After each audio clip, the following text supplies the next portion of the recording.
Subalit ang bukal ng buhay ay bumalong para sa mga kaluluwa at ang karagatan ng awa ay bumugso para sa sanlibutan. O bukal ng buhay, walang hanggang awa ng Diyos, yakapin mo ang sangkatauhan at ibuhos mong ganap ang iyong sarili para sa aming lahat. O banal na dugo at tubig na dumaloy mula sa puso ni Jesus bilang bukal ng awa para sa aming lahat, ako ay nananalig sa iyo.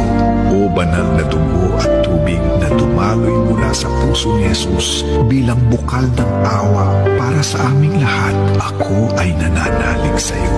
O banal na dugo at tubig na dumaloy mula sa puso ni Jesus bilang bukal ng awa para sa aming lahat, ako ay nananalig sa iyo.